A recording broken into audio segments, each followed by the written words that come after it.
O podcast que você ouve agora é uma produção da Central 3. Cristo Redentor, braços abertos sobre a Guanabara.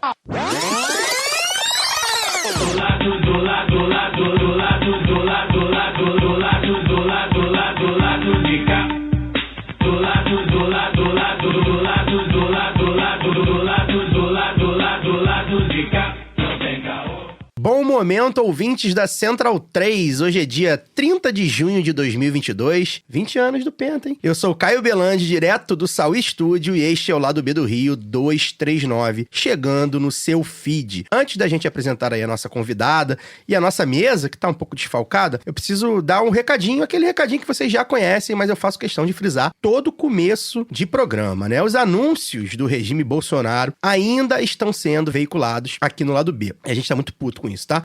Não é o que a gente quer, a gente tá negociando aí com a Central 3, com o servidor que hospeda o podcast, pra tentar resolver isso. A gente continua pedindo desculpas, né? É o que nos resta. E pedindo também pra que vocês avisem nas redes sociais, porque, enfim, os caras estão burlando o sistema lá, enfim, estão marcando, ao invés de marcar governo, marcam turismo, marcam, sei lá, responsabilidade social. O governo Bolsonaro está cometendo ilegalidade? Pois é, enfim. E estão burlando o sistema, então acaba aparecendo. A gente veta anúncio de governo, mas, enfim, tá aparecendo, como é típico, né, desse regime aí. Bem, antes de apresentar a convidada, eu vou dar boa noite pra minha mesa. A mesa hoje tá desfalcada, o Fagner Torres não tá aqui com a gente. Teve umas questõezinhas aí pessoais, mas tá tudo bem, só não pôde comparecer. Luara, boa noite. Boa noite, Caio. Boa noite, Daniel. Boa noite para nossa convidada. Estamos aí mais uma semana em que é difícil manter a sanidade nesse país, mas a gente continua.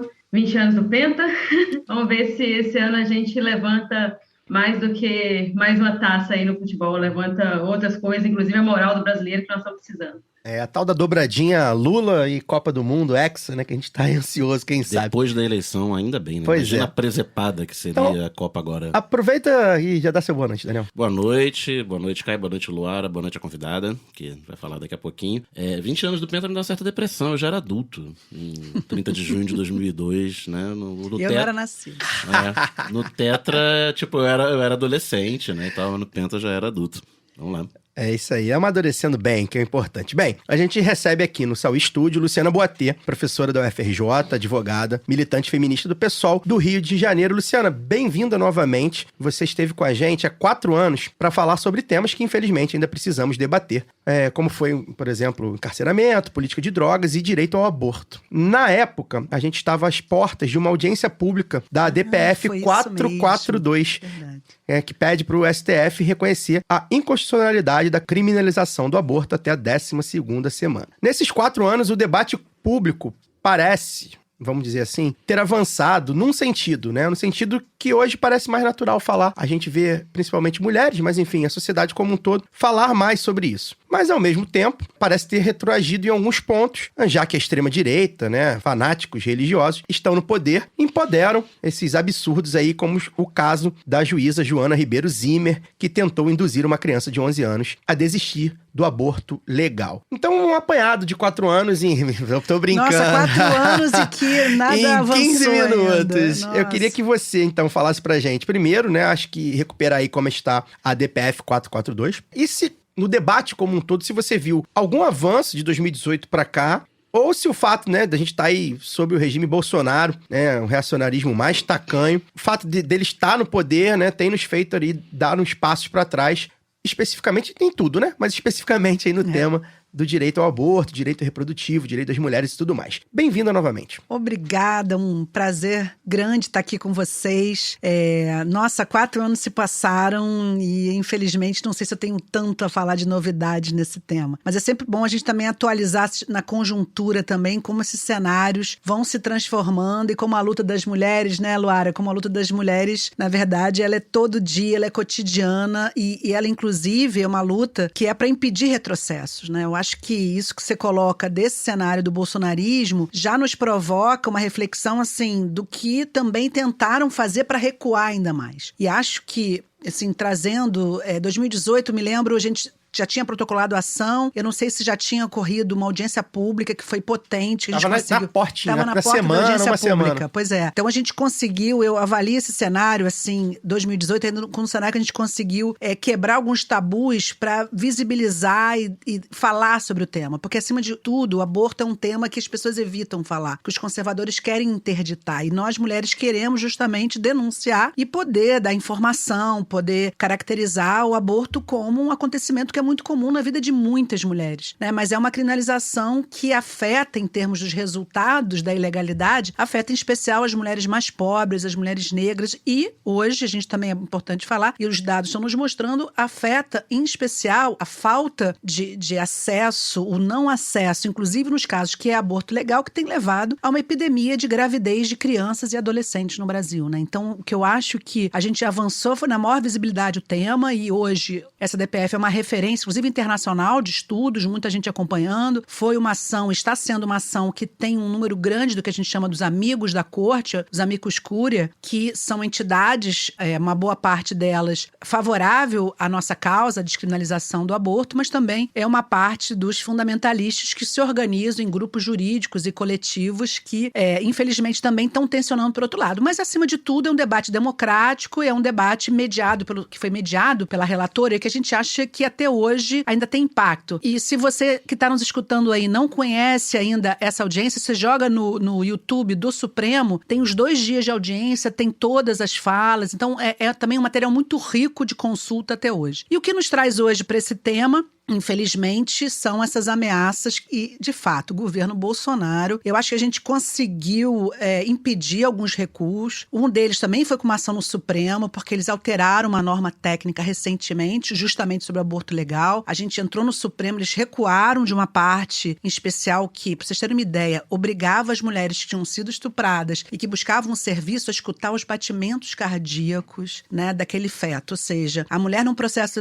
ainda sensível ainda tinha que submeter aquela tortura. E isso a gente conseguiu barrar, que realmente foi um absurdo. Mas as ameaças são constantes e a gente está vendo que a cultura especial do judiciário, também nesse caso da juíza, ainda está muito atrasada. Eu tenho falado que nós estamos... quem assistiu a série O Conto da Aia, né? E a gente pensar o que era Gilead, né? Que é uma distopia, mas aqui no Brasil nós estamos próximos disso. O que essa juíza tentou fazer, e é muito triste também, esse vídeo é um vídeo... Tinha que ter uma tarjeta assim, né?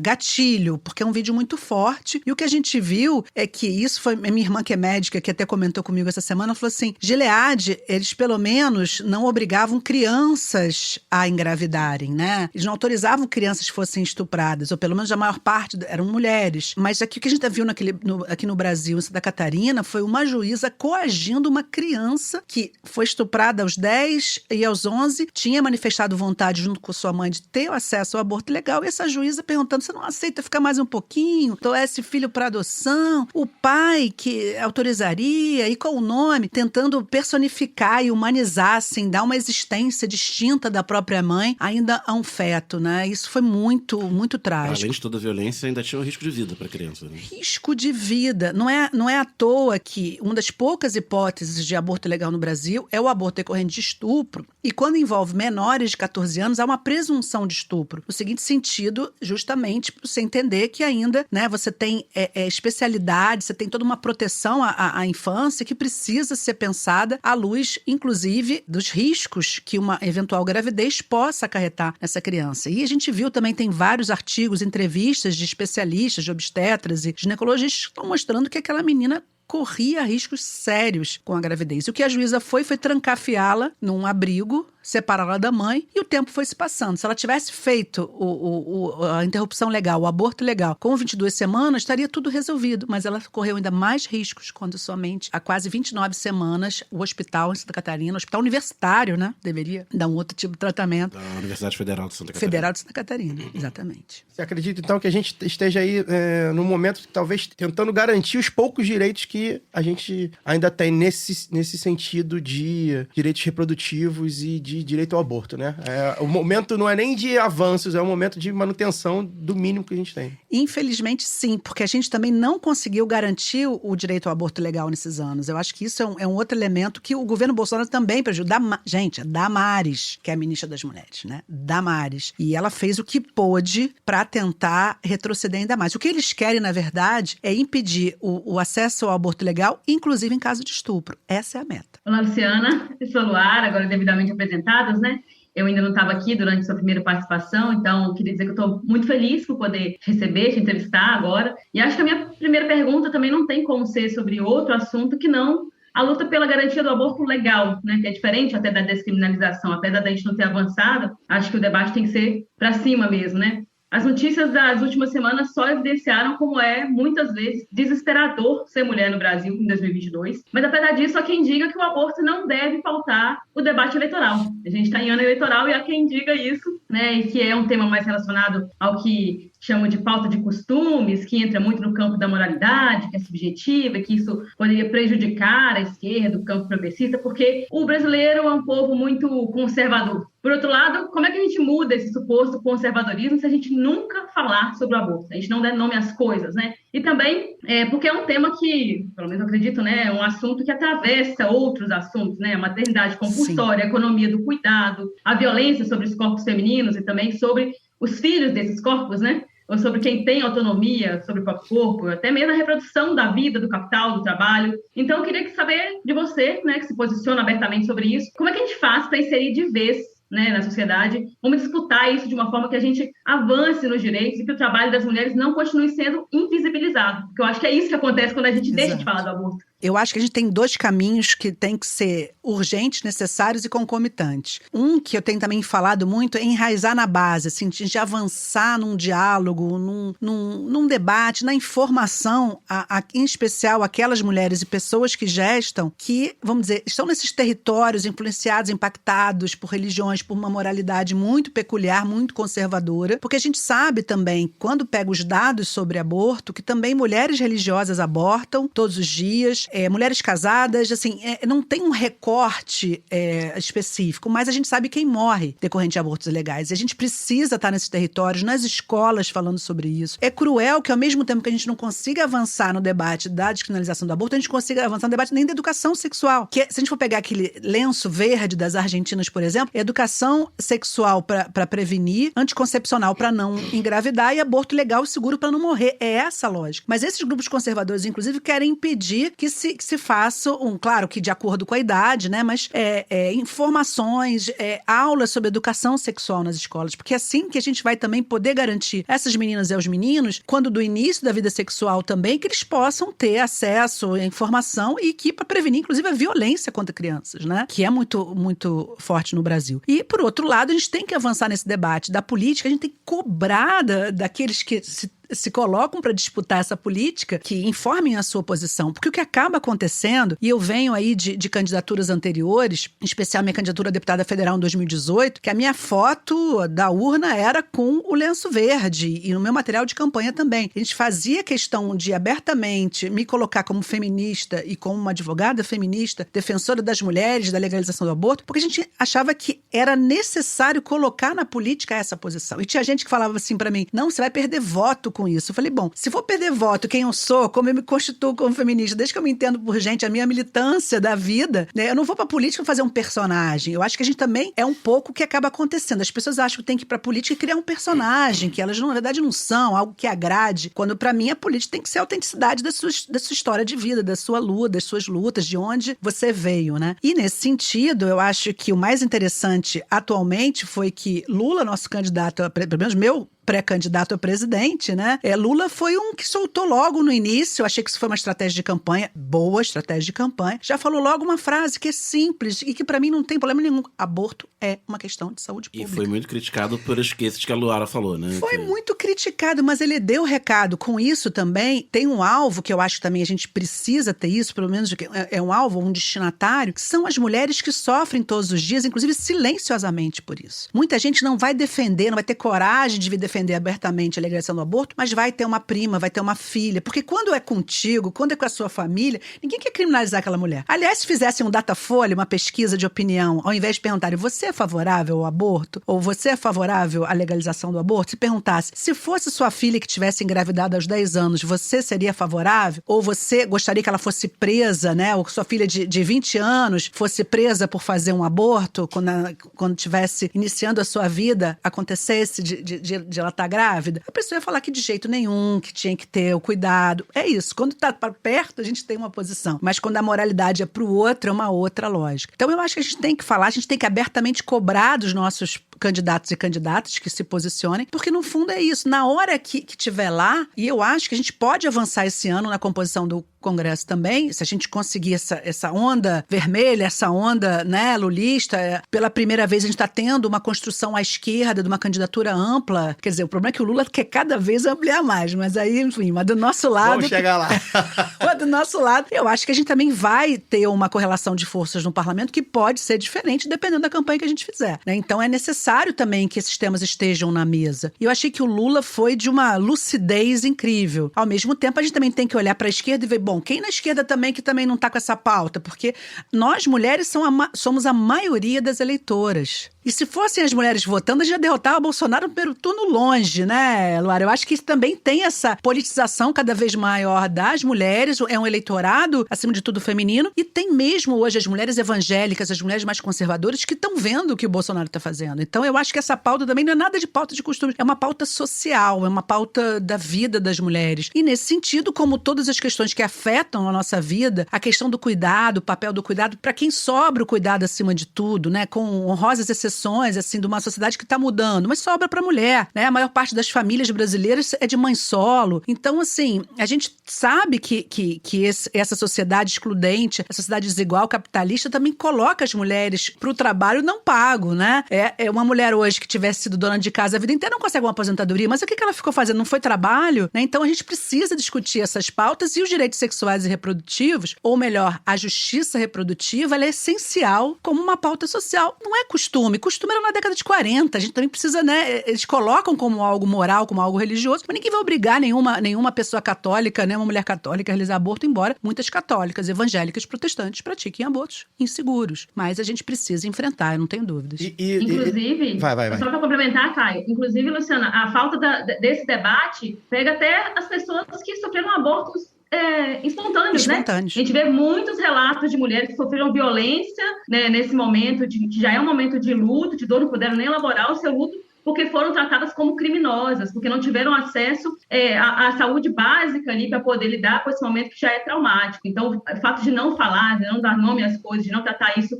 como uma questão de saúde e de justiça, né, para esses corpos também, faz com que a gente não tenha acesso mesmo à dignidade, à autonomia. A gente tem um gap, a gente tem um vazio muito grande também, eu acho, na formação dos profissionais de saúde, que também essa moralidade, esse falso moralismo que leva mulheres que é muito comum você ter aborto espontâneo até os 3 meses, né? Essas mulheres são tratadas como se tivessem praticado crime. Isso que você traz são muitos os relatos de violência obstétrica até nesse sentido, né? No pós, né? Ainda dentro desse cenário, já uma vez a mulher chegando num hospital, sendo algemada e colocada numa maca porque está com sangramento de uma hemorragia de um aborto espontâneo, né? Muito sério isso. E debate, né, Luara e Luciana?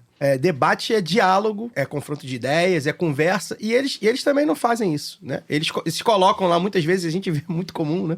Eu sou contra o aborto, aí começa a elencar, né? Contra, sei lá, droga, contra corrupção, né? Aquela coisa feita. Eles também não debatem isso, né? Porque isso, né? Pra eles, é o lugar comum deles ali, eu sou contra, e aí quem não é contra já fica tudo no mesmo... Não tem debate. Você já fica... É o cara que ele é a favor da vida e da pena de morte. Exato. Exato. Sim. E prender criança com 10 anos. Prender criança com 10 anos, matar... Redução da maioridade penal. Pois é. Enfim...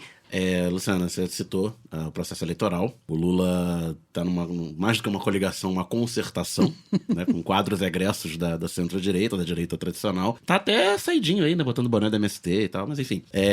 Você é filiado ao PSOL, Partido Socialismo e Liberdade, inclusive é primeira suplente de vereadora no Rio e primeira suplente de deputada federal. Foi candidata a vice-prefeita. Bateu na trave duas vezes. E candidata a vice-prefeita, que foi ao segundo turno, em 2016. O PSOL é um partido que surgiu em 2005 como uma dissidência de esquerda do PT, para fazer uma oposição à esquerda do governo Lula, depois do governo Dilma, e sempre teve candidaturas próprias à presidência da República, e no Rio a governador e a prefeito. E dessa vez está fazendo parte dessa grande concertação, e como um partido médio pequeno, não consegue ter espaços, não está tendo, pelo menos nas majoritárias, né, os espaços mais nobres, digamos assim, tanto na presidência quanto nos estados. Como é que está sendo, você de dentro do partido, como é que você está vendo essa experiência do PSOL de não ter, mesmo uma candidatura própria que às vezes faz seu 5%, seu 10%, e às vezes mais forte no Rio, vai ao segundo turno, né, no caso do Freixo. Como está sendo essa experiência do PSOL estar participando dessa concertação ao invés de ter a sua chapa? Então, primeiro, como vocês devem imaginar, um partido de correntes, né, uma grande disputa interna, interessante por um lado, porque eu acho que assim, o PSOL se caracteriza por essa pluralidade, é um partido com posições internas diferenciadas, é feita, né, uma disputa interna e um debate interno, e acho que houve um amadurecimento do PSOL no sentido de mudar essa política que era tradicionalmente seguida, e com a qual eu concordo bastante. Eu acho que foram acertos até hoje termos candidaturas próprias, né? Tivemos aí Boulos, mas já tivemos Luciana Genro, aliás, as pessoas às vezes falam Luciana, já me confundiam com a Luciana Genro. Tivemos aí importantes candidaturas, Plínio também, né? Enfim, eu acho que foram experiências importantes e que nesse processo de crescimento do partido tinham, e no contexto, na conjuntura, tinham sentido. E aí houve um amadurecimento num cenário muito difícil que está colocado hoje, né? Isso que a gente está vivendo, quando a gente fala Gilead, também é por essa, não só a questão, toda a sociedade autoritária, né? Todo momento autoritário e de crise, os direitos das mulheres são logo deixados de lado. Simone de Beauvoir falava isso. É a desculpa para avançar na retirada de direitos. E a gente está vivendo, eu acho que houve e você falou em concertação, é importante dizer também como é que a gente chegou aqui, né? Não foi algo do nada, né? Se a gente for falar de Lava Jato, se a gente for falar do golpe contra Dilma Rousseff, foi um processo histórico que colocou Bolsonaro do poder e que deu a ele essa abertura, porque hoje ele tem... Gente, a PEC 16 é um absurdo que está colocado hoje. E ele tem uma coragem de avançar em situações que a gente não imaginava, né? Veja-se Daniel Silveira, quando é que a gente ia imaginar que ia ter um grupo de fanáticos, porque a palavra é essa, né? Na frente do STF, querendo fechar um tribunal, né? Numa democracia, ainda que, né? Uma democracia um tanto quanto fraca, ou de média ou pouca intensidade, mas ainda assim com os poderes estabelecidos. E Bolsonaro, essa figura que a gente teve o azar ou a sina de também estar nos liderando numa pandemia com esse número de mortes e esse negacionismo e, enfim, esse pesadelo que a gente tem vivido nesses últimos anos. Então, diante desse quadro, eu particularmente fui uma das primeiras, inclusive, que defendeu que a gente deveria apoiar Lula desde o primeiro turno. Ou seja, por entender que não dá nem para esperar um segundo turno. A gente podia ter, né, tem aquela, marca uma posição, constrói uma candidatura no segundo turno, porque a gente não tem tempo de esperar até o segundo turno. Esse é um outro fator que, inclusive, essa ameaça dele de colocar também, de questionar a urna, de fazer todo esse cenário... Mise-en-scène. Isso é um teatro de horrores, né? De dizer que esses militares também, com essa onda, enfim, é uma conjugação de fatores que também nos impõe uma responsabilidade que eu acho que é de ganhar no primeiro turno. Por que ganhar no primeiro turno também é importante para isso? Porque é a mesma urna que vai eleger os parlamentares. Então vai ser mais difícil pro Bolsonaro questionar as urnas no primeiro turno. No segundo turno, se chegar, vai ser assim, não vai sobrar pedra sobre pedra. Vai ser muito duro, porque a gente também tem uma direita, né? E a gente tem uma classe dominante, né, extremamente antidemocrática, autoritária também. Há uma identidade da classe dominante brasileira com Bolsonaro e não é em vários fatores. Nós não temos uma essência democrática das nossas, né, classes dominantes. Não temos. É essencialmente autoritário, violento. O país é marcado por escravidão, por tortura, por violência. E Bolsonaro externalizou isso e está aí ainda com uma aprovação bem razoável. É muita gente, né? Muita gente ainda apoia Bolsonaro, né?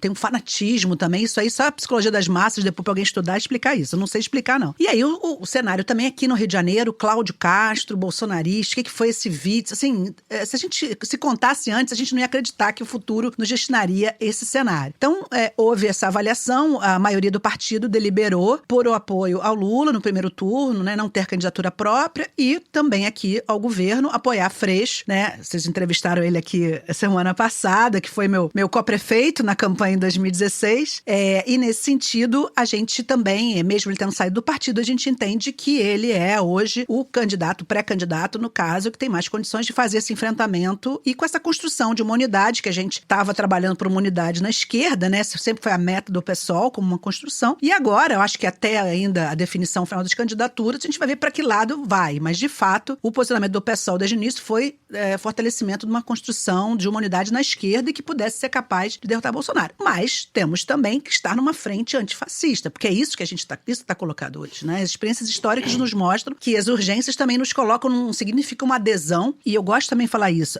o apoio ao Lula e mesmo o apoio ao Freixo não significa ou não é o formato de adesão, mas sim um apoio eleitoral que implica em questões programáticas e diferenciações também. Ou seja, o pessoal se coloca, ou deveria estar se colocando, acho que até mais, essa é uma questão interna que eu queria, que é a minha posição, de tensionar mais para que nós possamos ter candidaturas definitivamente à esquerda. Porque a gente não vai mudar o nosso programa porque a gente está apoiando o Lula, nem mesmo o Freixo hoje no PSB, que é um partido de centro. Nem a gente vai concordar com o que o Alckmin fez em São Paulo, ou que eventual vice do Freixo possa ser. Então eu acho que a gente tem que também deixar muito claro que essa opção por não ter candidatura própria não significa abrir mão do seu programa, significa que nós temos um papel histórico também de tensionar a esquerda, que historicamente é o que nos formou como pessoal, como você colocou, uma dissidência do PT à esquerda. Peço licença para dar uma pausa no programa e passar os nossos recadinhos. Apoie o Lado B na Aurelo, a primeira e única plataforma que remunera os podcasters a cada play. Faixas de apoio a partir de R$2, com direito a conteúdo exclusivo e participação em sorteios. Se você já é apoiador pelo Padrim ou pelo PicPay, considere migrar para Aurelo. Por enquanto, só aceita cartão de crédito. Quem quiser colaborar com a gente sem aquela regularidade mensal, pode fazer o pix para ladobdorio@yahoo.com. O sorteio para apoiadores do Lado B é um oferecimento da Camisa Crítica. Ouvinte também tem 10% de desconto no cupom Lado B no site camisacritica.com. Compre a camiseta do Lado B em zetanossa.com.br. Você também tem 15% de desconto nas compras em todo o site com o cupom Lado B15. Ouvinte Lado B tem 10% de desconto com o cupom Lado B em investeesquerda.com.br. Aprenda inglês, espanhol e francês na WeCreate, a escola de idiomas parceira do Lado B. Acesse www.wecreateidiomas.com. Sigam também nossos parceiros nas redes sociais. Obrigado pela atenção e voltamos ao programa. A gente vai continuar nessa seara, Luciana. A gente inaugurou aí semana passada. Não tem nome, né? É a pergunta do amigo internauta. É a pergunta do... Eu falei amigo internauta, é tão anos 90, o cara com calhamaço de e-mail que ele imprimiu, né? É o amigo internauta que... A pergunta dos nossos apoiadores e apoiadoras lá do Conselho Editorial do Telegram. A gente vai colocar aí pelo menos uma pergunta aí por programa. E a pergunta se diz sobre isso, né? Para contextualizar, você lançou a sua pré-candidatura ao Senado há algumas semanas, há alguns meses. Isso você vai, enfim, também responder nessa pergunta em que pé tá. A gente vai ouvir aqui agora. Não, e rapidinho, eram 3 pré-candidatos na coligação, pelo menos anunciados, né? Isso. E uma das coisas, a gente mencionou aqui a entrevista do Freixo na semana passada, ele colocando que por ele haverá apenas uma candidatura na coligação, que ele acha que tem que ter uma candidatura só pela esquerda, mesmo porque o Senado não tem, é majoritária sem segundo turno. Pois é. Né? Então não tem essa de marcar a posição no primeiro pra depois você no segundo turno ir no menos pior, digamos assim, né? Não existe segundo turno. Pois é, então com esse contexto aí há outras opções, a gente vai ouvir agora a pergunta. Aqui quem tá falando é Paulo, de Campo Grande, Mato Grosso do Sul. Queria perguntar para a Luciana se ela vem candidata a deputada federal pelo Rio e se há mesmo essa expectativa de montar uma bancada anti-Lava Jato no Congresso Nacional. Um abraço para todo mundo do Lado B. Legal, como é que é o nome dele? Paulo. Paulo, de Mato Grosso do Sul. Bom, Paulo, esse é um debate que a gente ainda não entrou. A gente está ainda nesse processo de... provavelmente, eu acho que é importante dizer, provavelmente eu não serei candidata a deputada federal, porque eu me disponibilizei para o partido para essa pré-candidatura ao Senado. Porém, a gente tem aí esse debate, que é um debate interno, não só de uma candidatura, mas qual vai ser essa única candidatura da esquerda, né? Até porque isso tem um impacto também no que se coloca hoje como a derrota do bolsonarismo no Senado, inclusive Romário, que é o mais bem colocado, né? Então, na verdade, eu lancei minha pré-candidatura ao Senado com apoio da maioria do partido, a gente fez, inclusive, um lançamento e estava nesse processo me disponibilizando, inclusive, para sentar na mesa de negociação, como a gente pensa que deve ser feita a política, ou seja, você senta numa mesa, vai e aí traçar. E após esse lançamento também, eu acho que é um elemento importante, a gente foi surpreendido positivamente com uma boa colocação, assim, nas pesquisas, né?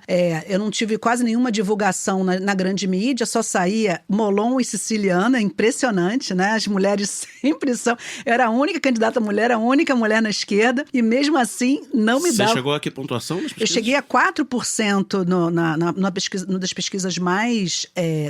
uma das primeiras, que é do Instituto mais reconhecido, porque tem pesquisa para todo lado, Sim. né? Enfim, e cheguei a ter, acho que foi 5 numa outra ou 6, numa outra que... Aí tem questão da metodologia e tal. Mas nessa pesquisa, que é a pesquisa do antigo Ibope, que é uma das mais consideradas... IPEC, exatamente. Eu estava empatada com o Siciliano e o Siciliano empatado com o Molon, enfim. Então tava assim um bolo e a gente tava com uma expectativa de poder fazer uma pré-campanha, poder provocar uma discussão, inclusive com essas pautas que a gente tava falando aqui, né? Eu não sou uma mulher de pautas conservadoras, nem de pautas simples, né? Então eu acho que era um debate que a gente queria até fazer, como se faz nos países, nas pré-candidaturas, você vai ver eleições, você tem um processo, na Colômbia foi tão bonito, né? Até se chegar a França como vice, né, do Petro na Colômbia, teve um grande debate. Mas, infelizmente, o que aconteceu nesses últimos dias, né, tem já umas semanas, foi que o PSOL deliberou por apoiar Molon. E aí não é nem construir uma candidatura única de esquerda, não, é de apoiar o Molon, né? E com isso, vamos dizer, o meu nome ficou derrotado. Não obstante, eu mantive a disponibilização do meu nome, eu disponibilizei disse que, inclusive, porque a avaliação que a gente faz é que nem essa candidatura do Molon tá firme ainda, né? É um cenário, eu até ali manifestei publicamente, isso não é nenhum furo de reportagem, que eu achei precoce essa decisão, achei que foi precipitada essa decisão de apoiar Molon. Mas o debate continua, né? A questão é que a gente também está nesses processos políticos que envolvem desgaste, né? Porque você fica assim, a vida da gente parece que vira ponta cabeça. Então, nesse cenário, a gente não sabe o que vai acontecer ainda. Está um momento político muito tenso e muito... As negociações, todos os dias sai alguma coisa no jornal. O Lula vem aí... Não envolvem só o Rio, né? Não envolve só o Rio. Outros estados. Na verdade, o que está colocado é que o PT alega ter legitimidade para lançar Siciliano porque teria feito um acordo, que o PSB não nega o acordo, mas quer romper o acordo e colocar Molon. E tem uma questão também que é da coligação, e eu acho que estrategicamente, se eu vou perguntar a minha opinião, eu acho que estrategicamente teria que ter um candidato só. Mas eu gostaria de poder estar debatendo qual candidato. E eu acredito que o pessoal teria toda a legitimidade com o maior partido de esquerda no Rio de Janeiro ter um pré-candidato, colocar na mesa e debater. Inclusive, eu acho que essa boa pontuação nas pesquisas vem muito do pessoal ali do lado, né? Que no Rio é uma marca forte. Exatamente. E poderia crescer, né? Em São Paulo, por exemplo, já dão como certo aí que o pessoal vai ser o vice do Haddad, né? Já tá bastante, essa negociação aí saiu hoje, que já tá bastante avançada. Mas então, isso enfim, tem um problema. Isso tem um problema. Tem que vender em algum lugar, né? Não é isso. Porque isso teria que ter uma decisão do pessoal aceitando participar de um governo nesses moldes. Tem que saber também se o pessoal topa, né? Eu acho que ainda tem muita água pra rolar, né? Tem que combinar com os russos. Luciana... Mas então, você, não havendo a candidatura ao Senado, já que o pessoal declarou o apoio ao Molon, você pretende construir uma outra candidatura ou não disputar a eleição esse ano? Então, a gente vai fazer uma avaliação semana que vem, a gente vai fazer uma reunião aí, porque é isso, né? Uma decisão de uma candidatura também não é uma decisão pessoal, né? Vocês estão convidados, se quiserem, depois a gente avisa. A gente tá chamando pessoas para ajudar a gente a pensar esse cenário. Vai ser na semana que vem. Na semana que vem a gente vai divulgar uma resposta definitiva. Mas, assim, como primeira suplente vereadora, tem um outro fator que é político também e que tá pesando também, que eu devo assumir esse mandato a partir do ano que vem. Porque tem vários vereadores que estão concorrendo a deputado federal, inclusive Tarcísio, com a candidatura muito forte. Bastando um eleito da bancada, você tá automaticamente na Câmara. Exatamente. Aí a questão que tá avaliando não seria meu papel hoje, assim, ocupar esse espaço. A gente já tem uma chapa muito forte, a federal também, né? Ou seja, não necessariamente, eu acho que eu sou mais indispensável para estar, uma reflexão, né? Para estar na Câmara do que propriamente votar numa disputa agora com o pessoal que está com uma chapa forte, né? Em especial, eu acho que a gente tem aí uma representatividade importante. E o Tarcísio, que deve ser nosso puxador de votos, um dos nossos mais importantes, né? Aí, figuras públicas, que é vereador hoje. Então, essa decisão vai ser na semana que vem. Vamos voltar aqui pro Rio, né? A gente, como você mesmo lembra, a gente entrevistou o Freixo aqui na semana passada. Acho que um dos debates eleitorais, políticos, enfim, conjunturais do Rio é sempre segurança pública, né? E aí eu queria que você desenhasse pra gente aí o que você acha que um governador, um candidato a governador e um governador eleito do Rio de Janeiro, e a gente espera que não seja o Cláudio Castro sempre, a gente já declarou o voto aqui também, precisa fazer quanto à questão da segurança pública, e aí eu estou falando aqui de política de drogas, antidrogas e, enfim, né? Segurança no sentido amplo. No sentido amplo, né? Obviamente tem questões legislativas que dizem respeito ao governo federal, e aí se for, né, se a gente conseguir encaixar Lula e Freixo, acho que o debate fica um pouco mais qualificado, mas mesmo assim a gente precisa tensionar esse debate, porque, como você falou mesmo, né, e a gente sempre lembra, a aliança é bem ampla e tem gente tensionando para outros rumos dentro da mesma aliança, faz parte, a política é assim, a gente, enfim, política burguesa é assim. E aí, qual o papel, né, da esquerda mesmo, né? Porque eu acredito que o PSOL é o partido mais à esquerda dessa aliança atual de PCdoB, enfim, PSB, PT. Na política antidrogas, na verdade, na política de combate a essa violência que a gente chama aí de violência nas comunidades, né? Que tem a ver com a questão das drogas, como é que você acha que tem que ter um governador, assim, qual o plano que você faria, assim, né, pra a gente conseguir, enfim, diminuir essa violência que a gente vê aí que, enfim, acaba desaguando nas favelas e nos corpos negros? Então, eu tive a oportunidade de estar fazendo esse debate no próprio programa do PSOL para Segurança Pública, que a gente vai encaminhar, inclusive, para o PT e eu espero também para o Freixo, assim. A princípio, claro, falar de segurança pública é falar de leis federais, mas também falar de um papel importante do governador aqui no Rio de Janeiro. Em primeiro lugar, a metodologia de construção de uma política de segurança pública, para mim, tem que envolver todos os autores, ou seja, o próprio conceito de segurança pública na esquerda tem que ser completamente diferente do que a direita trata esse tema. O problema é quando a esquerda acaba se confundindo com o próprio conceito da direita, ou seja, a ideia de controle da ordem, de segurança no sentido da manutenção da ordem estabelecida, é a manutenção da ordem desigual, é isso que agora é extremado no governo Bolsonaro, mas que tradicionalmente se fez. Então você botar a polícia para vigiar a favela, para vigiar trabalhador e para ter um mercado ilícito de drogas, que vai gerar um grande mercado ilícito para os bancos, porque o capitalismo se alimenta dos mercados ilícitos, então a política de drogas, na verdade, é isso. Não é para impedir que as pessoas usem drogas, é para o mercado ilícito poder lucrar e para o capitalismo lucrar sem fronteiras e sem pagamento de impostos, né? É o liberalismo econômico na sua essência. E aí, nesse cenário, claro, a política de drogas no Rio de Janeiro tem um impacto muito duro, um impacto muito violento, acima de tudo também numa perspectiva racista, porque a gente sabe que a política de drogas é racista e a política de segurança é racista também. Então, dependendo da cara da pessoa, ou ela vai ser bem tratada numa abordagem policial, ou ela vai ser alvo e vai receber um tiro sem nem perguntar o nome. Fora, dependendo de onde você mora, se for no Leblon, ninguém vai entrar com um tanque de guerra no Leblon, mas facilmente vão entrar no território favelado. Então, assim, tem que mudar radicalmente a lógica. E o que a gente tem hoje para mim, segurança pública, num conceito à esquerda, tem que ser uma segurança na garantia de direitos. Então, vai ter que envolver moradia, política social, educação, acesso à escola, transporte. Então, na verdade, é isso. É não separar a ideia de segurança das outras políticas sociais. Porque vai ser justamente nos espaços onde você vai ter menos políticas sociais, onde você vai identificar violações mais graves de direitos humanos e, portanto, mais violência. Então, é inverter essa ordem.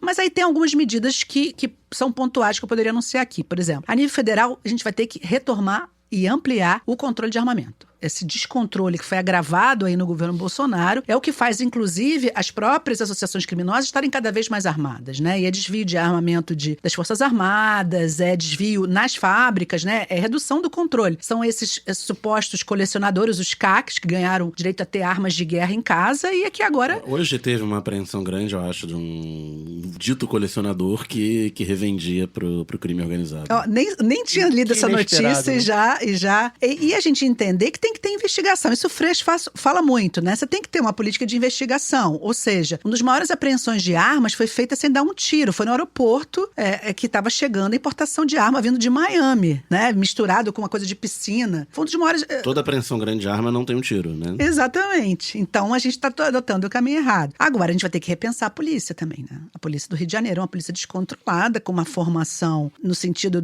originalmente era aquele, como é que é, medalha de bravura, condecoração de assassinato. Gratificação faroeste. Gratificação faroeste. O policial que matava em serviço, ele recebia uma condecoração e um adicional de salário, que era gratificação. Que era assim, não tem mais isso, mas também não está muito longe disso, não. Porque também se não há punição, você tem uma ordem, né? É uma política quase que de Estado de genocídio dos jovens negros nos territórios periféricos e favelados. É uma autorização para matar. Então isso é gerador de mais violência também, né? Fora a perspectiva de futuro desses jovens aí, que a gente devia estar investindo em educação, estar investindo, né, em torná-los, inseri-los, né, em políticas sociais e não em você trabalhar com essa lógica do extermínio. E também, eu acho que tem um outro elemento que a gente precisa falar, que é investimento não em arma, não em presídio. Tem uma questão no estado do Rio de Janeiro que é o sistema penitenciário, que precisa ser trabalhado junto com o judiciário. A gente prende muita gente, é uma violação constante e as pessoas saem e eu falo isso para os meus alunos, eu sou professor de direito penal, eu formo advogados, operadores do direito. Eu falo o seguinte, você entra, você coloca milhares de jovens, a maioria de que são presos são jovens, numa escola do crime. Escola, pós-graduação, PhD, pós-doutorado. Esses jovens vão sair de lá inseridos nas redes, nas teias, né, das organizações que vão estar aí nos mercados e atuando. Então, o que a gente precisa também é investimento no jovem. Tem investir na infância, investir na educação, investir na base. Isso também é uma política de segurança, não nesse sentido capitalista, mas de segurança dos direitos, de acesso, né, à cidadania. E que não é também botar o UPP e dizer, o UPP agora vai dar certo. Não, a gente tem que desmilitarizar os territórios, né? Eu também defendo que uma política de segurança tem que ser uma política desmilitarizada. Não é possível, eu espero que a gente chegue num dia que seja possível extinguir a polícia. Talvez não seja, mas eu tenho que desmilitarizar a polícia, trabalhar com outras lógicas, uma polícia que efetivamente garanta, né, o direito do cidadão e não mate o cidadão ou retire direitos ou limite direitos. Então, é uma inversão. Ao mesmo tempo, a gente tem que combater as milícias. Eu acho que esse também é um outro elemento que a gente precisa trabalhar aqui no Rio de Janeiro. E como é que vai combater as milícias? Que nem Al Capone. Como é que acharam o Al Capone lá em Chicago? Não tem também grande dificuldade, não vai ser trocando tiro. Você tem que investir em investigações, procure o dinheiro, né? Follow the money. Siga o dinheiro. E a gente vai, a partir daí, também conseguir avançar, mas precisa tirar essa lógica das milícias na política. Isso vai ter que ser enfrentado com muita firmeza. Eu acredito que o Marcelo Freixo vai ter condições de também, pela toda a experiência, por tudo que ele passou e pelo conhecimento da CPI das milícias, né, que foi um marco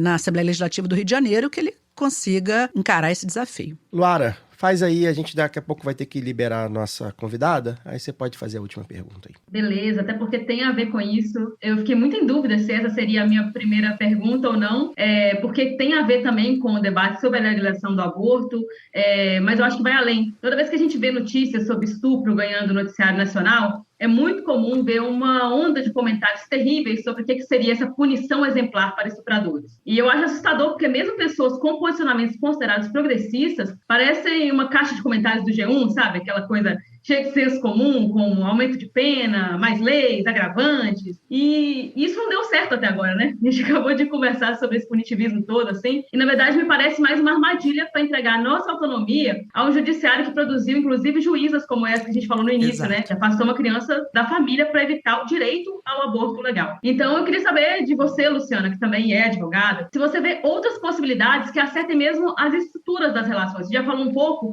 mas essas estruturas das relações de gênero, também raciais, né? Porque a gente tem que lembrar que é uma estrutura que ela é racista também, de poder, que estão aí na raiz de crimes como estupro, ou esses crimes violentos, né? Que a gente também, outros crimes violentos que a gente vê, e perpassam todo esse debate sobre ter ou não direito a alguns direitos, né? Como o aborto legal e seguro, mas também direito a viver em paz, a viver nas suas comunidades, a ser feliz, a andar livremente pela cidade, tudo isso. E outras possibilidades, além dessa punição que às vezes a gente vê, né, a sociedade dizem clamar, mas que a gente, na verdade, está só inflando isso, como... Desculpa me estender um pouco na pergunta, mas é porque eu fico chocada que eu vejo gente levantando coisas como eu vi um dia desse um perfil que era justiceira, não sei citar o que é, gente, mas é justiceira de saia, me parece um negócio assim. E aí ela eu sei o que é isso. É só mais punição, é só mais lei, como se a gente já tivesse lei bastante, que ela não fosse seletiva bastante para a gente saber que não funciona desse jeito. Então, eu acho que esse ponto que você tocou até tem a ver com algo que eu não falei aqui, assim, pode parecer uma heresia, mas na verdade, quanto menos você tiver a criminalização, mais você vai garantir uma prevenção do delito. Né? Isso você consegue apontar em pesquisas, por exemplo, que se o objetivo for realmente... É claro que não é esse o objetivo da política de drogas, reduzir o consumo. O que você vai fazer? Vai prender mais usuários? Você vai prender traficantes? Isso vai ter alguma relação com a redução do consumo, com uma maior qualidade de saúde para a população brasileira? Claro que não. Mas, assim, o capitalismo também vende essas ideias e essa ideologia punitivista. Aliás, não existiria capitalismo sem o sistema penal. É importante que a gente entenda essa dinâmica, né? E aí, nesse sentido, quando a gente defende a descriminalização, a legalização das drogas, é para a gente possa trabalhar essa questão, que é uma questão social, que é uma questão de saúde pública. Também não é só a saúde pública, é social. O consumo de maconha, você vai ver o número de pessoas que consomem maconha, você não vai conseguir impedir que as pessoas consomem maconha. Mas você pode trabalhar estratégias de prevenção, você pode ter informação de quem pode. É como se fosse medicamentos ou algum alimento que você compra, tem lá, isso aqui tem X de caloria, isso aqui você pode ter essa reação e tal. Então, eu acho que tem que trabalhar com a lógica da legalização, porque a interdição, a proibição não resolvem a questão. E aí, quando a gente vai para outros crimes também, se você for pensar hoje, quem está preso no Brasil é crime de roubo e é tráfico. Inclusive, as mulheres são as que mais estão encarceradas por drogas. São os grandes traficantes ou as grandes mulheres, são as bibis perigosas do Brasil? Não. São varejistas, pequenos traficantes. A gente fala isso há mais de 10 anos. Mas a gente gasta muito dinheiro nas prisões para pegar esse varejo. Porque o grande, na verdade, quem é o grande traficante? O cara tá em Brasília, o cara tá, sei lá, mora fora do Brasil. A gente não chega nos grandes traficantes, mas a gente prende os pequenos. Então, essa estratégia punitiva, ela é perversa, porque ela também coloca a população negra e a população de maior vulnerabilidade no alvo do fuzil, no alvo da prisão. E aí, quando a gente vai também para esse punitivismo, que já é, né, assim, a mídia incentiva e a gente reproduz, às vezes até naturalmente, quando a gente vai, por exemplo, para crimes graves, tipo homicídio, estupro, crimes violentos, porque o tráfico de drogas não é um crime violento. Quem está preso não foi preso com arma. Na pesquisa que eu fiz, só 14% no Rio de Janeiro estavam presos por porte legal, mais tráfico. A maioria eram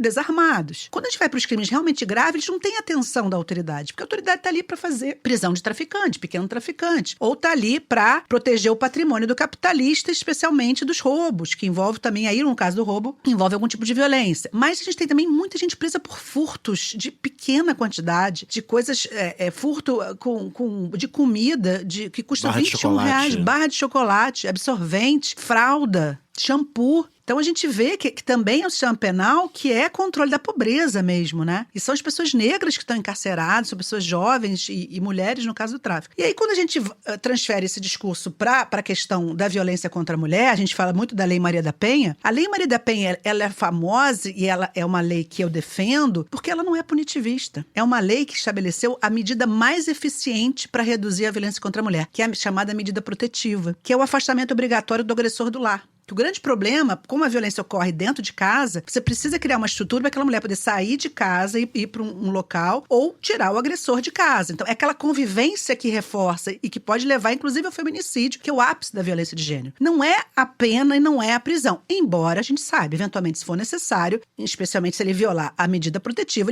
ele deve ser preso por uma questão de segurança da mulher, mas não por uma questão simbólica ou vingativa. E aí, os casos de estupro também. Boa parte desses estupros, eles vão ocorrer dentro de relações, assim como a violência doméstica e o feminicídio, de relações de convivência. Essas meninas são estupradas por parentes, por vizinhos, por pessoas que vivem na mesma casa, né? Então, o que você tem que fazer? Você tem que trabalhar também a questão social, você tem que dar condições, no caso dessas meninas, inclusive de moradia, de afastamento, de proteção, inclusive à família nesse sentido, não no sentido conservador, né? Dos variados tipos de família que estão ali constituídas. Em especial, a violência de gênero, ela vai ser combatida, nem gosto dessa palavra, mas vou usar, quando houver mudança cultural e estrutural. E é a desigualdade também que reforça a violência de gênero. Não tem como se dissociar as violências da estrutura social, econômica, do capital, das crises. Cada momento de crise, na pandemia, convivência, crise, vai aumentar a violência doméstica também. Porque aí é o alcoolismo. A gente fala da droga, mas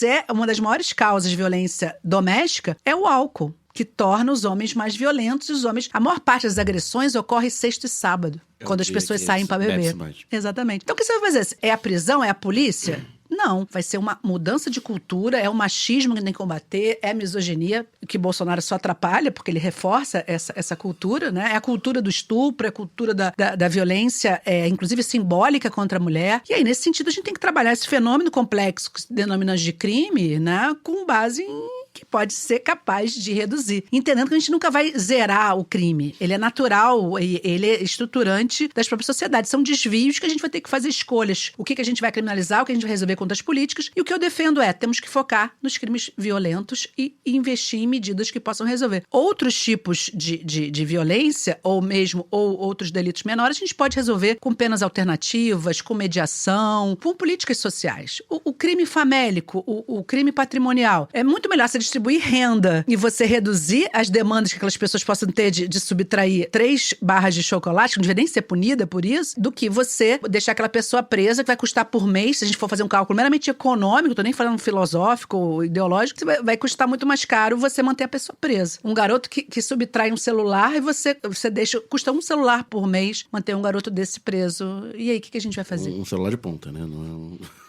Depende. Não, e esse é o custo que chega sem contar no que reproduz, como você falou, das violências, né, a que esse garoto vai estar submetido, e que não é, na verdade, o custo que é entregue, porque a vida no sistema penitenciário brasileiro é quase que, se a gente for comparar, as masmorras medievais, assim. É um negócio horrível. Qualquer pessoa que tenha contato com quem já foi encarcerado, os relatos são perversos, assim. E aí você pensa, a desumanização desses corpos, o que produz? Na verdade, só reproduz mais violência. E isso me assusta quando vem esse discurso, como eu falei, parece uma armadilha, né? É uma armadilha. Acaba caindo para não pensar que existe uma outra lógica possível, existe um outro mundo possível que a gente possa... Na verdade, um pacto social, um novo pacto social. Acho que a gente está precisando disso. Sim, e talvez, eu quero acreditar... Ou mais conflitos, né? Um novo pacto social. Ou a gente insistir no conflito que... Ou barbárie, porque se não tá assim, se assim já tá terrível, imagina, o que pode ser pior do que isso, né? Eu sempre falo que pacto, conversa, né?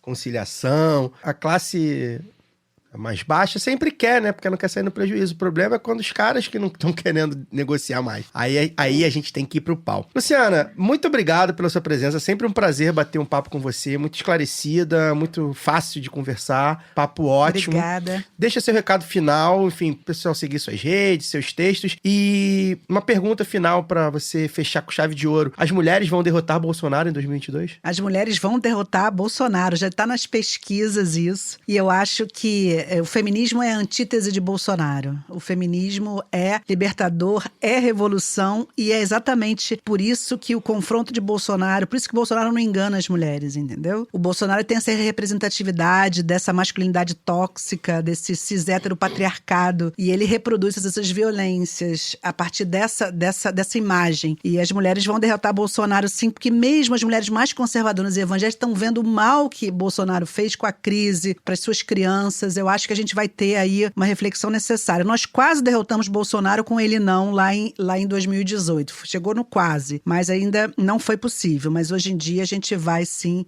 derrotar Bolsonaro. Eu queria agradecer, mas também é isso, vamos precisar de todo mundo, né? As mulheres aí são a vanguarda, a gente vai derrotar, mas precisamos aí de aliados também que, né, não nos coloque essa carga essa toda, responsabilidade, né? Também não. Vamos lá. E agradecer para vocês, é sempre um prazer estar aqui. Acho que esse é um programa que nos abre muitas portas e janelas, assim, de reflexões. Acompanho o programa e acho que vocês têm, assim, uma importância nesse cenário da esquerda e pela diversidade de temas que vocês tratam também, assim, com essa forma também aberta de falar. Então, muito bom estar aqui. Voltarei quantas vezes me convidarem e obrigada a você também. Obrigada a vocês aqui que estão assistindo e um prazer estar aqui. Bem, antes de encerrar o programa, vou anunciar aqui uma novidade da Aurelo, tá? A Aurelo agora tem um mural de comentários e debates nas páginas do seu podcast favorito, claro, lá do B, também tá nessa. Então, tanto pela web quanto pelo aplicativo, o apoiador e apoiadora poderão criar tópicos para interagir com outros ouvintes sobre os temas do episódios, enfim, dos textos que a gente manda, falar o que quiser. Me lembrou muito o falecido Orkut, que pra mim era a melhor rede social da história, né? Debater por tópico e tudo mais. A gente vai começar a utilizá-la aí nos próximos dias para aumentar a interação com o ouvinte da Aurelo, tá? Então, a partir de R$2 por mês no cartão de crédito, crédito, você pode apoiar o Lado B pela Orelo. Pra galera do seu lado da maçã, lembrar aí que o apoio tem que ser no navegador. Então você digita orelo.cc/Lado B do Rio/apoios, você faz seu apoio, aí você baixa o aplicativo, faz o login e ouve normalmente no app. Já os demais sistemas, mais simples, basta baixar o aplicativo e fazer o seu apoio. Daniel Soares, boa noite. Ótimo papo, como sempre. O Caio colocou bem. Acho que cobrimos bastante, né, a pauta com a convidada. Até semana que vem. Antes de chamar a Luara, olha aí, mais um parênteses, hein? Eu vou aqui cantar os vencedores, né, do sorteio para apoiadores e apoiadoras do Lado B, oferecido pela Camisa Crítica, que ainda não responderam os nossos contatos. Então, o Leandro Godinho, o Pedro Cinquini, a Thaís Dantas, o André Vilaça e a Thalita Souza não responderam o e-mail aí que eu coloquei para vocês. Então, olhem seus e-mails de cadastro, né? PicPay, ou do Padrim, né? Ou da Aurelo. Ou então chame a gente aí na DM das redes sociais, escolham os brindes e respondam o contato com os dados. Luara Ramos, boa noite. Boa noite, Caio. Obrigada aí, Luciana. Obrigada a você, Caio, Daniel. Mandar um abraço pro Fagner, que nos faltou hoje, mas também sempre. Quero mandar um abraço pro Fagner. Falando em abraço, hoje é aniversário da Fernanda Nanda, Castro, verdade. que faz o Lado B Notícias. Parabéns pra Nanda. Viva Nanda, parabéns. Tá mandando muito bem lá do B Notícias. Agradecer a todos vocês pelo papo. É sempre muito bom ouvir vozes que, na verdade, trazem, né, uma novidade, assim, que a gente sempre, na mídia hegemônica, a gente escuta mais o mesmo, né, gente? Então é sempre bom ver vozes punitivistas, né, Luciana? Vozes que trazem um frescor, assim, porque a gente está aqui mesmo para poder pensar nesse novo mundo possível. E eu queria, acho que a Luciana falou muito bem, desde as primeiras respostas dela, sobre cobrar desses candidatos, né, que se posicionam à esquerda, que querem o voto da esquerda, mas que se comprometam também com essa pauta, porque a gente vê pesquisas aí indicando aumento dos votos, né, no Lula, até no primeiro turno, mas a gente tem que pensar muito na composição desse Congresso, porque nós não vamos avançar em nenhum direito se a gente não tiver... não fizer esse debate, né, sociedade adentro, se a gente não colocar esclarecer as pautas, colocar essas pautas mesmo em debate, disputar isso de verdade. Isso faz falta desde o primeiro momento, e eu não sei por que as pessoas têm esse medo. Eu vejo, só comentar brevemente, assim, que algumas declarações do Lula, como a já citada sobre o aborto, ou algumas outras, em que ele, aquele jeito dele, que foi o que fez ele chegar até E comunica com o povão, né? Ele comunica. Exatamente, e todo mundo gosta disso, mas aí quando ele fala, o pessoal assim, não, porque o Lula não pode falar disso, Lula, aquilo, e terceiriza essa responsabilidade, quando na verdade nós também devemos fazer esse debate com os nossos vizinhos, nosso grupo da família, com os nossos amigos, quer dizer, por que não pautar o debate do aborto, do desencarceramento, né, do fim do extermínio da juventude negra, da legalização da maconha, falar abertamente, porque a gente fica nessa coisa de, não, porque a maconha é medicinal, pô, eu não tenho doença, eu quero só fumar em paz, sabe? Tem umas coisas assim, que fica nesse... Subterfúgios, né? E aquele negócio assim... Porque o debate aqui, Luara, é tão raso que a gente precisa liberar a maconha medicinal primeiro. Pra poder tentar fazer o uso recreativo, enfim. Sim, mas eu falo assim, eu as entendi pessoas que você falou. nessa coisa de não muleta, pode né? falar, cheio de não, porque se fizer isso, perde voto. E aí os nossos direitos, esses debates, ficam sempre parece aquela coisa da mãe que fala, não, na volta a gente compra. E a gente nunca compra essa briga, a gente nunca compra esse debate. Então, eu acho que tá na hora a gente entender o nosso papel também, né? Não podemos ficar só aqui debatendo, ou então, ouve isso aqui. Não, vamos pra cima, gente. Já estamos aí há poucas semanas. Gostei da Luara, hein? Vamos pra cima. Ela é brava. É pra cima, é isso aí. É galo doido. Eu ia falar isso, né? A gente canta, vai pra cima deles, galo, vamos pra cima deles, porque eles, em momento nenhum, vai falando, os caras não querem negociar com a gente muitas vezes. Então, em momento nenhum, eles recuaram, assim, não vai ser nada dado de bandeja. Eu acho que a gente não arrancar na unha, e que aí concordo que as mulheres têm essa responsabilidade, não uma responsabilidade, mas tem um peso, né? Um protagonismo, que é um erro falar que em 2018 ele não elegeu o Bolsonaro, eles tentam nos responsabilizar ao contrário, mas não foi um erro, foi um posicionamento muito bem marcado. Inclusive, tudo que a gente conseguiu travar nesse governo foi a partir da luta das mulheres negras, dos negros e negras, dos indígenas, as maiores movimentações de massa. Então, acho que isso E por isso que o Bolsonaro vai contra a gente também, né, Luara? Exatamente. E eu acho que o caminho é por aí. Por isso que eu estou falando assim, é importante, como você demarcou, Luciana, no início, assim, né? Quem que se posiciona contra e por que cobrar e quais os indicativos, para que isso não fique só no debate lá de vamos vencer, vamos eleger o Lula, e depois a gente não tem como governar. Quer dizer, a gente ganha, mas não leva. A gente quer levar dessa vez, até porque nos governos que nós tivemos do PT, também foi uma pauta que não avançou e a gente precisa responsabilizar certas concessões que foram feitas e nos trouxeram a esse esboço de Gilead que nós estamos vivendo hoje, né? Exato. E Então é isso, esse é o meu boa noite. E é por isso que a gente vai lançar a deputada federal Laura Ramos pelo PT do Espírito Santo. Boa. E é o que eu sempre falo antes de... Aliás, precisamos de candidatas mulheres, viu? Que nesses cargos majoritários tem muito homem, muito macho nessa eleição esse ano. É verdade, é verdade. E é o que eu tenho falado todo o programa, né, gente? A Opus Dei tá lá falando no ouvido do Lula, a gente tem que falar também. A gente tem que disputar. A Frente Ampla é foda por isso, irmão.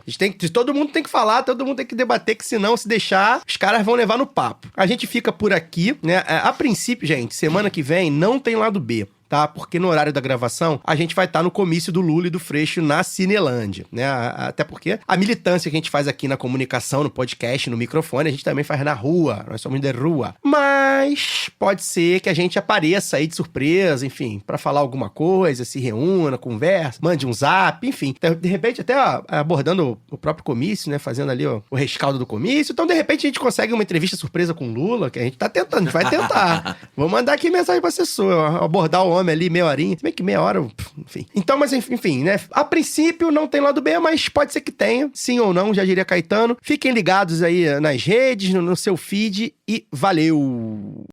Esse podcast foi editado por Fernando Cesarotti.